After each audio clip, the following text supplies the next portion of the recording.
नमस्कार, मैं विकास कुमार और आप देख रहे हैं एक बार फिर से वीके न्यूज। इस वक्त चीन से बड़ी खबर दोस्तों निकलकर सामने आ रही है। चीन है वो एक बार फिर से सीमा पर हरकत करता हुआ नजर आ रहा है और यह एक बड़ी चिंताजनक बात है। नई सैटेलाइट तस्वीरों से पता चला है कि चीन भारत और नेपाल के साथ अपनी सीमाओं के पास गंगा की एक सहायक नदी पर पुल बना रहा है और तिब्बत में यह नया बांध बनाने की कोशिश की जा रही है। क्या खबर की पूरी जानकारी बताएंगे आपको इस वीडियो में। चैनल पर नए तो चैनल को सब्सक्राइब करके बेल आइकन दबा लीजिए ताकि अगला अपडेट भी आपको सबसे पहले मिल सके।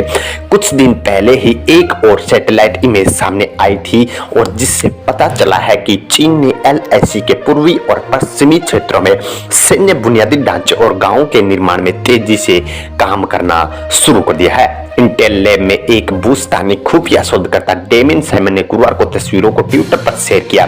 तस्वीर में नजर आ रहा है कि मई 2021 के बाद से चीन ने तिब्बत के पुरांग काउंटी स्थित मापजा जांगजो नदी पर बुनियादी ढांचे का विकास शुरू कर दिया है और बांध का निर्माण भी कर रहा है। बता दें कि मापजा जांगबो नदी भारत में गंगा के शामिल होने से पहले नेपाल में घाघरा और कर्णाली नदी में बहती है। शोधकर्ता डेमिन साइमन ने कहा कि बांध भारत और नेपाल के साथ चीन की सीमाओं के तिहाई के उत्तर में कुछ किलोमीटर की दूरी पर ही स्थित है। मामले से परिचित लोगों ने हिंदुस्तान टाइम्स से कहा कि बांध भारत और नेपाल के साथ चीन की सीमाओं के रणनीतिक त्रिजंक्शन पर स्थित है और उत्तराखंड राज्य के कालापानी क्षेत्र के विपरीत है। इसका उपयोग मामजा जामगो नदी के पानी की मोड़ या प्रतिबंधित करने के लिए किया जा सकता है। एक्सपर्ट ने कहा है कि बांध का इस्तेमाल पानी को स्टोर करने के लिए भी किया जा सकता है, जिसके छोड़ने से नीचे की ओर बाढ़ भी आ सकती है।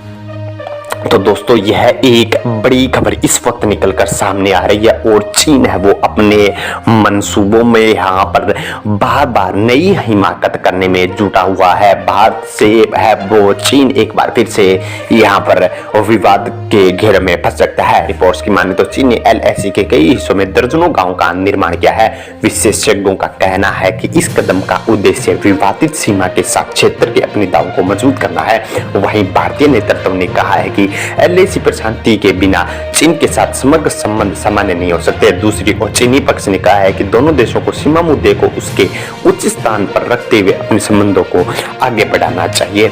तो यहाँ पर दोस्तों आपको बता दें कि भारत है वो किसी भी विवाद में कभी भी पहल नहीं करता है। चीन है वो इसका पुराना काम है और चीन है वो पहले यहाँ पर बड़ी झड़प भी देखी गई है। दोस्तों सीमा पर हम अगर बात करें अरुणाचल प्रदेश के तवांग में भी और इससे पहले भी यहाँ पर भारतीय सेना के साथ चीन है वो उलझता रहता है और भारतीय सेना है वो यहाँ पर कड़ा जवाब देने में भी इस तरह है और भारत की सेना है वो यहाँ पर कड़ा जवाब देती है चीनी सैनिकों को। तो फिर भी यहाँ पर विवाद वाली स्थिति बन जाती है। चीन है वो बार बार अपनी हिमाकत करने में पीछे नहीं रहता है और चीन है वो बार बार एलएसी पर और जो भारतीय सेना के जो भारत से सटे हुए जो गांव है उनके पास कभी पुल बनाना, कभी नई चौकी बनाना और कभी यहाँ पर एलएसी के पास है वास्तविक नियंत्रण के पास यहाँ पर अपने लोग भेजना। ये एक बड़ी हिमाकत चीन के द्वारा की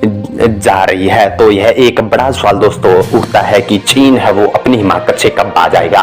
तो यहाँ पर भारतीय सेना भी एक्शन लेने में पीछे नहीं रहती है और मोदी सरकार ने भी वैसे भी भारतीय सेना को खुली छूट दे दी है। अगर भविष्य में ऐसी झड़प देखने को मिली तो यहाँ पर भारतीय सेना है वो ये पीछे नहीं रहने वाली है। इस वीडियो पर आपकी क्या राय है? आज के लिए बस इतना ही और आने वाली हर छोटी बड़ी अपडेट के लिए आप मेरे चैनल को सब्सक्राइब कर लें। धन्यवाद।